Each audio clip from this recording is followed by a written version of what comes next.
welcome to Xinhua Live. I'm Zong Pingping reporting from Indonesia's capital city of Jakarta.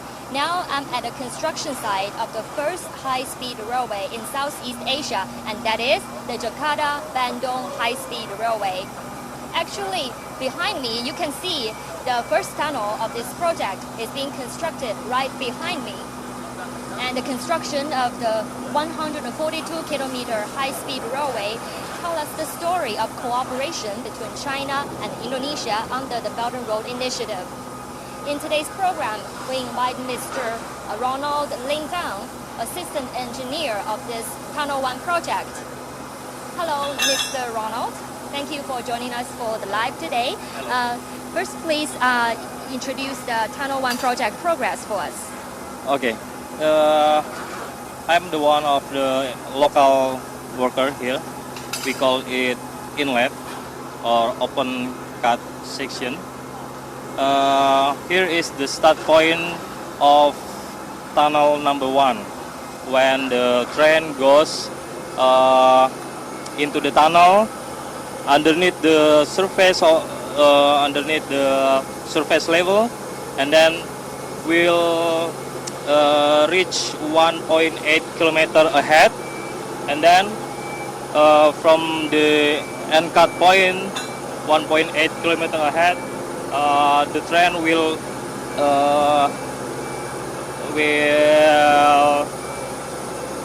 goes on the rail at the subgrade level. And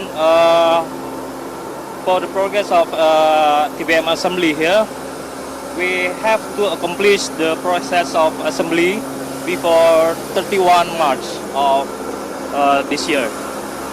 So it's a challenge for us. I mean the engineer of TBM here, because we have to catch up the schedule. And then, so the process of work of TBM can start punctually. Okay. And now we can see, actually, the people are working to assemble the TBM, right? Yeah. Can you tell us more about this TBM? Okay.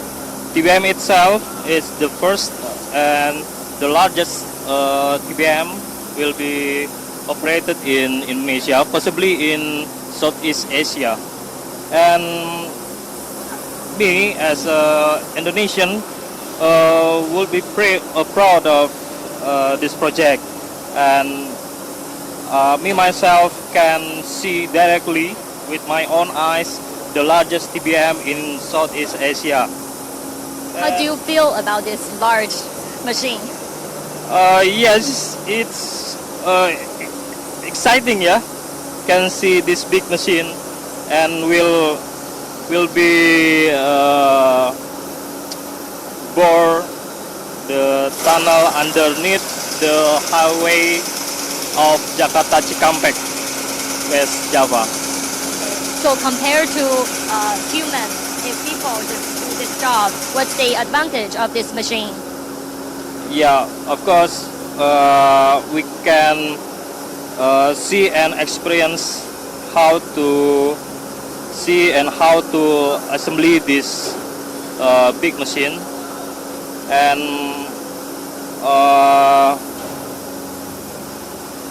we can also get a transfer of knowledge of technology by working close to this big machine. Actually, here is the biggest TBM, and TBM is short for tunnel boring machine. Yeah. And it is the biggest TBM operated in Indonesia. This machine actually arrived in Jakarta on February the 1st, 2019, from China's Shanghai, right? It is now operated in Halim, East Jakarta, to assist in the development of more than 1 kilometer tunnel. It's called Tunnel 1. Yes. And Tunnel 1 is actually one of the 22 points that will also use the tunnel boring machine. Yes, sir. And as you can see, TBM is able to construct a tunnel for double-track railways for high-speed trains. The machine itself weighs 3,649 tons with a diameter of 13.19 meters and a length of 105 meters. Yes. And this TBM is operated using a shield tunneling method to ensure that construction does not affect crowded areas above ground. Yes, correct.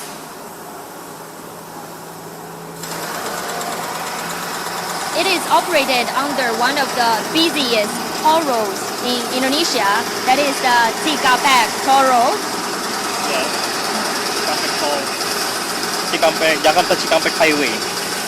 So the TBM will operate underneath the Jakarta-Cikampek toll or highway. So this TBM will work for 24 hours without pause. Yes. And can reach per day around 8 to 10 meters. It can reach 8 to 10 meters one day. If by human, how many meters do you think? I'm afraid 1 to 2 meters per day. Okay, so yes. Big diameters of tunnel. Okay, so it's almost 10 times Yes. faster than the human. Yep. And the technicians here use 45 days to assemble this machine. Yes, they have only 45 days to assembly the TBM, and most of them they work intensively in tight schedule of accomplishment time of TBM. So I also exciting they can work very well and very good in doing their job, and the also performance of the technician here to assembly the TBM quite expert. Yeah, of course the expert of the TBM machine. Mr. Ronald, can you tell us audience, when did you start to join this project? I joined high-speed railway Jakarta-Bandung since March 2016. It almost 3 years I'm working in this project, and I feel excited that I am one of the local or Indonesian can involve this mega project. And since I joined with Chinese company, I feel enjoy and feel my skill and experience upgrading, and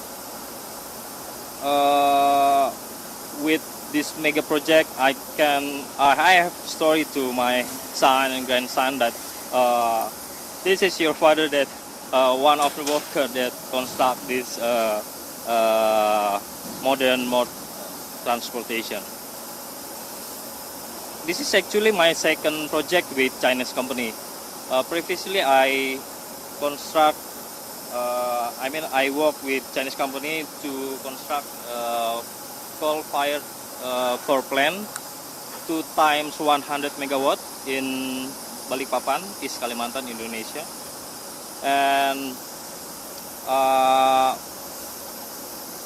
for this project, in a high-speed railway, this is the new experience for me, especially in civil construction. Before, our project in Balikpapan is like a EPC project that use mechanical and electrical engineering mostly. Okay, since you have joined this company and work on the high-speed railway projects, can you describe the relationship between Indonesian local staff and the Chinese staff here? Yeah, great experience to work together with them with Chinese worker. Yeah. Uh, firstly, I heard that Chinese people are different culture from our, and then I feel maybe it's quite hard to go to get along with them. Yeah. And but gradually I can be work together with them very well. For communication obstacle problem, we use translator here if we feel hard to communicate with them. And I also use my application translator to communicate with them in case I cannot find or I cannot see a translator. So it's very challenging also to get work with them because different culture between Indonesia and China. Yeah. But it has a complete change when we can get working together.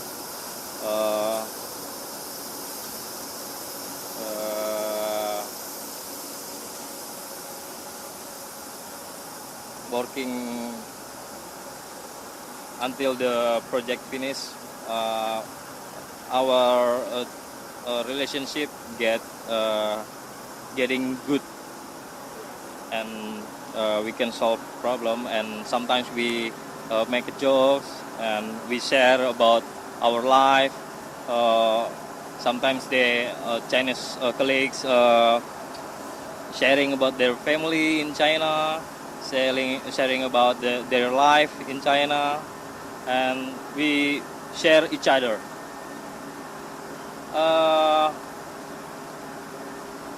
I'm proud that we can work together so far because my Chinese colleagues also as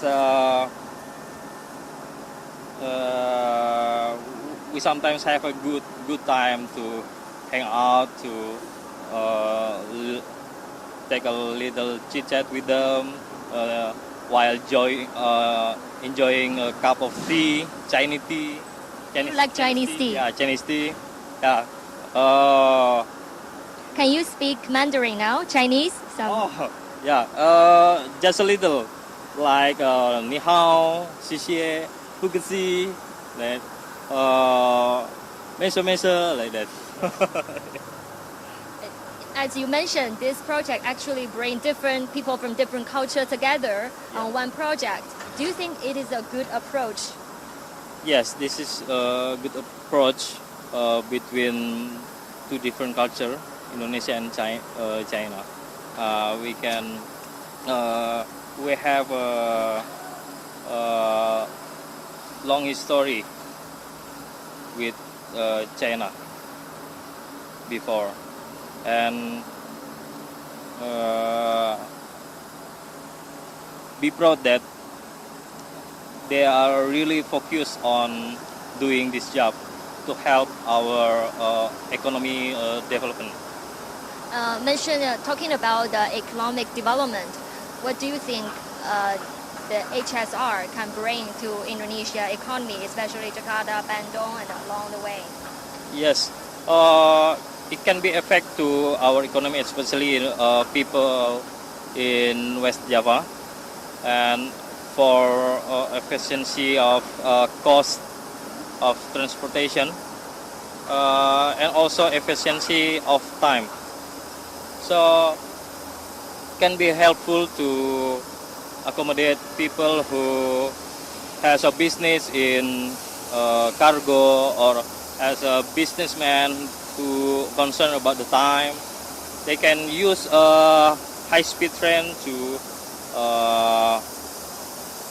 solve and to use it as the first mode transportation. I hope in the future this mode of transportation upgrading our economy. I mean. Yes.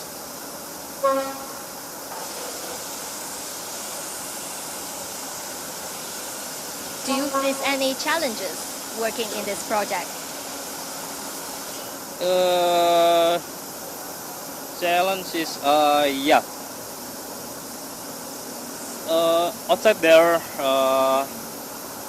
there are some people don't agree about this project. What's your opinion? My opinion is it's common thing lah in any project in Indonesia. By good approach, by good approachment, persuasive approachment with people out there who that don't support quote unquote this project.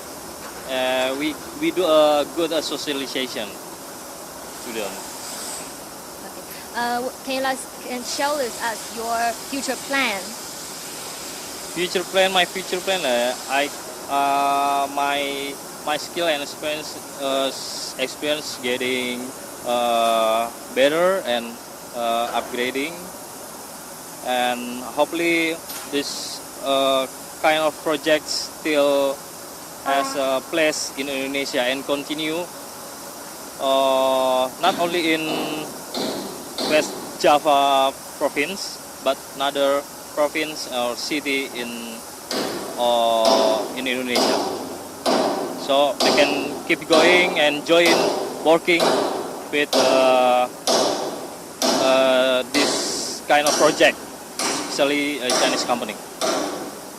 Thank you very much. Thank you, Mr. Ronald, for joining us for the live. Thank you, Miss.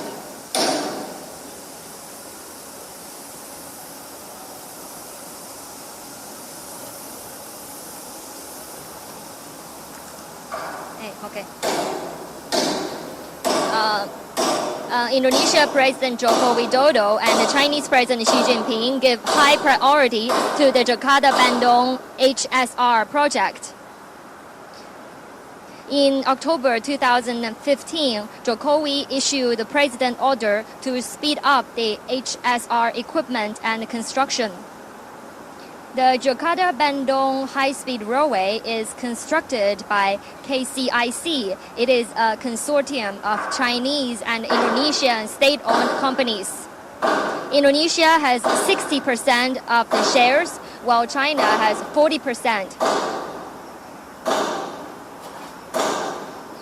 The Jakarta-Bandung high-speed railway project is a mega project. It cost around $5.5 billion.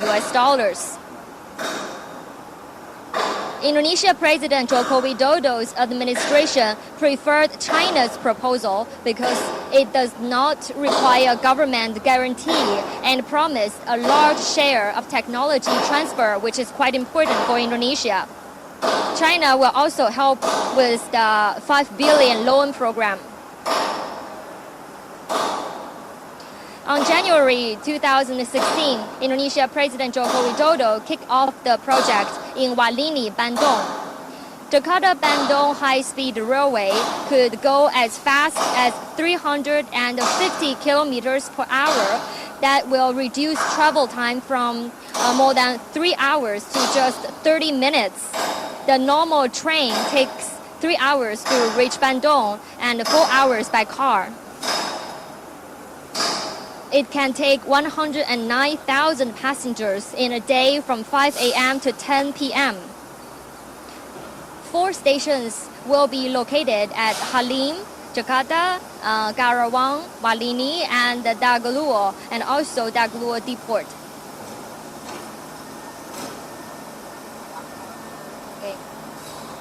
In the long term, the Jakarta-Bandung HSR can be extended to east to Indonesia and the second biggest city, Surabaya, via other important trade hubs and a tourism city.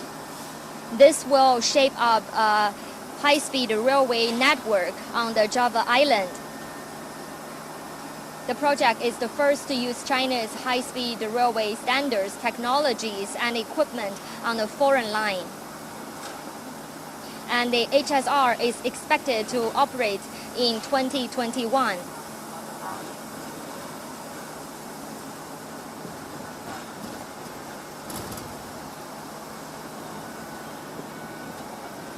And that's all for today's program.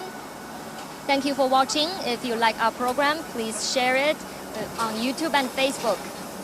We'll see you next time.